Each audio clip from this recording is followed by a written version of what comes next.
Ferħ li ma jitqies beda jżeffen qaddu. Jolli jidejh u jintlewa sabiex iferfer ġwinħajh donnu għasfur tal-passa li reġa' sab il-ħelsien wara żmien twil imsakkar f'qafas tal-ħadid. Wara li għaddielu l-ferħ, ħass ix-xewqa għal aktar libertà. Kien jaf li b'xi mod minn hemm fuq seta' jinżel u ma setax jibqa' hemm. B'saħħa u rieda ferfer ġwenħajh, imma minkejja li minn qaddu l fuq kien ħieles ma setax itir. Għal-bidu bħal sewwet qalbu, imma wara ftit irrealizza li minn qaddu l-isfel kien għadu mkaħħal ma' dik il-misħuta kopla. Baxxa u bidejh it-tnejn qabad biex jaqla riġlu x-xellugija. B'żewġ skossi din ma damitx ma nħelset. Iżda ma kellux żmien jiċċelebra għax hekk kif ħeles siequ x-xellugija, il-piż ta' ġismu mbaċċaġġ waqa' kollu fuq riġlu l-leminija. It-tikħil li ma kienx f'xi kwantità kbira ma felaħx għal dan il-piż kollu. It-tikħil beda jfaqqa u f'salt id-dinja bdiet iddur bih. Ħass il-vojt u ra l-art iddur bih, tinqaleb flok is-saqaf. Lemaħ il-kwiekeb iduru dawra tont u stħajjel li l-lampir se jaqa' fuq rasu. Ħassu jinstabat u kollox waqaf mid-dawrin sfrenat tiegħu. Bidbatija inġabar fuq iċ-ċinta tan-nava. Ħasslu ġieħ jiġri bħal l-ilma ma' ġismu kollu. U bla ma seta' jwaqqaf lilu nnifsu, karab karba tuġieħ. Hekk kif stejqer minn din il-waqa', waqaf jifli lilu nnifsu. Staġeb li ma kellu mkien imċaqqam jew nkisser wara li waqa' minn dak l-oli kollu. Reġa' ħasslu ġieħ jiġri ma' ġismu kollu. Karab karba oħra, imma ftit wara minkejja li muġuħ tbissem kuntent għaliex l-ġieħ wara li hu kien ħaj, iħoss bħal ħajjin u mhux daqs li kieku ġebla mejta. Tkaxkar imbajja fuq iċ-ċinta sakemm waqaf jieħu nifs f'nofs il-knisja. Għalwaqt qasir iċ-ċassa dollu mibluħ u imnixxef b'dak li ġralu. Instaram se jaqbad jagħmel sabiex isib ruħu isfel. Ma kienx jaf minn fejn kellu jgħaddi jew x'kellu jagħmel. Biss ix-xewqa li jinżel isfel fejn ikun hemm il-ħajjin kienet dejjem qed tiżdied u tqanaqlu sabiex jiġri x'jiġri ma jaħlix aktar żmien iżda jfittex it-triq li twasslu għand il-ħajjin. Imbagħad bħal donnu moħħu ddawwal u ftakar li fuq spaltu kemm iħokku man-nokli ta' xaru l-iskultur kien għamil par ġwienaħ li bihom seta' jtir. Eżżes snienu u jserraħ mal-ħajt ipprova jqum bil-wieqfa. Hekk kif waqaf u rnexxielu jmitt passejn, qaqqat idejh f'fonnijiet u bitqanżieħ kbir ferfer ġwinħajh. Ħassu mibsin u tqal, iżda ma qatax qalbu u kompla bl-istess ħeġġa iferfirhom fi sforz biex jinqata' minn maċċinta ħajsib it-triq tal-ħajjin. Imma jħassra, l-isforzi kollha kienu għal xejn, għaliex ġwenħajh kienu żgħar wisq biex jifilħu ġismu ċkejken imma tqil u mimli. Mifluġ bil-ejja u mweġġa bil-waqa tal-ewwel, l-imsejken Anġlu xteħet imbikkem bil-qiegħda gozz fuq iċ-ċinta tan-nava. Imnikket kif kien, il-ħsieb qerriedi tal-ġebel fossilizzat mingħajr ħajja dlonk reġa' ħepp għalih. U jawwar ġo ħsibijietu dewa ittaqtih il-qalb li jżidx f'mumenti meta wieħed isib ruħu maqbut bla ma jista' ikompli triqtu. X'rid jinżel immisfel? X'fettillu jinqala minn dak is-saqaf? Forsi ma kienx tajjeb hemm fuq, imwaħħal sod bla jista' jaqa'. Ma kienx sewwa jara bla ma jħoss, bla jweġġa'.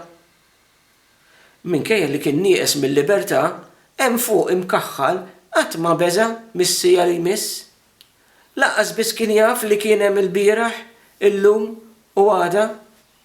Imissa le, b'din il-ħajja li tawh ma għandu xejn sod fidejh, laqqas il-pożizzjoni ta' ġismu. Ifittex il-wens minn dan it-taqtih il-qalb, l-Anġlu ħafen il-ħajt bajdani bejn jidejh u b'qalbu maqtuwa xtaq li ma kienx qed ibati. Ħass il-kesħa tal-ġebla mejta tistiednu jerġa' jidħol fi ħdana. Ħassa tipprova terġa' tibbalzmah ħażommu milli jibqa' ħaj.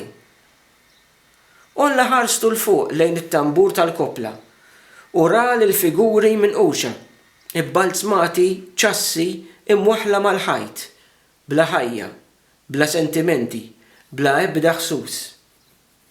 U hawn fuq iċ-ċinta bejn id-dinja tal-mejtin u tal-ħajjin. Waħdu maqbut f'morsa bejn il-materja u l-ispirtu li jrid jinħeles mill-qafas li hemm iżommu preġunier.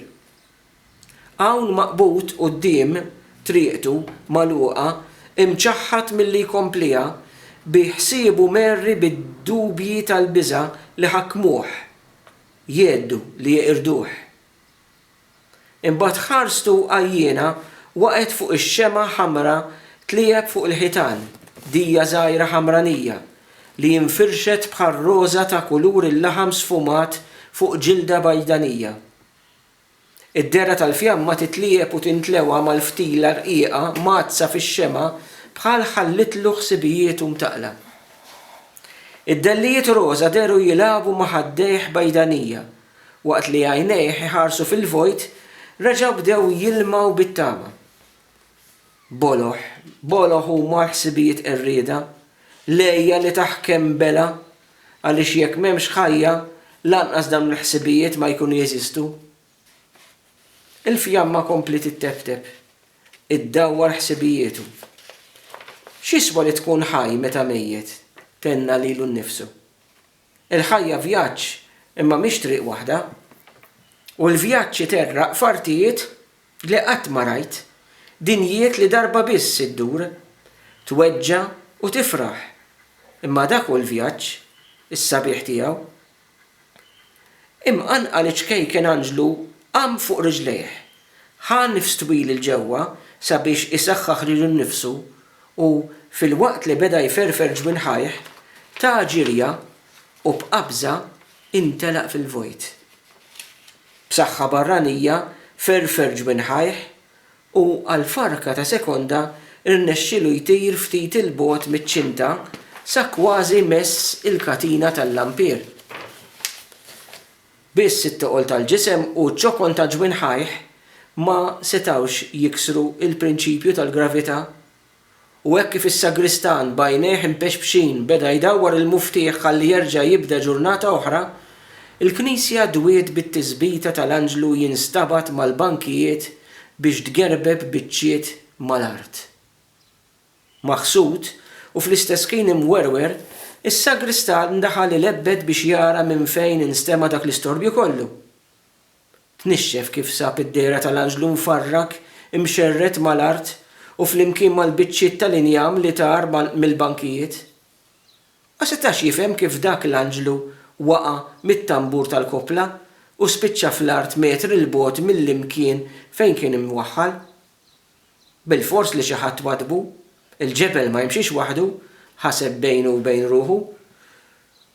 L-imsejken sagristan kien ġaser jaqbad it-triq għas-sagristija biex isib l-istanga ħajdur dawra mal-Knisja ħajara jilmaħx lil xi ħadd. Iżda kif ħares lejn wiċċ l-Anġlu ħassoqla fi griżmejh. Għax għajnejn il-figura ċkejkna tal-ġebel deru donnom miksura. Is-sagristan bħal ħass forza qawwija tiġbdu lejn il-frak tal-ġebel. Niżel baxxut u bidejh imreda mess wiċċ l-Anġlu. Hekk kif messu ħass li għalkemm il-wiċċ kien ġebla ma kienx kiesħal kollox, donna kienet ħajja. Għalkemm xejn ma ċċaqlaq, is-sagristan ħass li xi ħaġa stramba seħħet f'dan l-Anġlu. Kellu sensazzjoni li qudiemu ma kienx sempliċi Anġlu minquġ f'ġebla, iżda kien hemm xi ħaġa iktar. Bħal seħħet storja li ma setax jaraf u jifhem, iżda biss iħoss. Bla jaf qala kompla jmelles wiċċ l-Anġlu, bħalma missier melles wiċċ ta' tarbija li qed bagħti u biex iwennisa imensila wiċċa bil-pali kbar tidejh. Ħass li t-tmiem kien riesaq. L-Anġlu għaraf li l-ġebla li sawritu qatt terġa' tinżamm il-ħajja u hu aktar ma jibqax. Biss, hekk kif l-aħħar ħsibijiet ċarċru minn nervituri għal ġo moħħu u minn moħħu reġgħu fexfxu għal nervituri li issa bdew jibbiesu u jiksħu f'ġebla, fehem iż-sbuħija tal-ħajja u feraħ li għal-waqt kien ħajja. U hemm tintemm l-istorja tagħna l-Anġlu.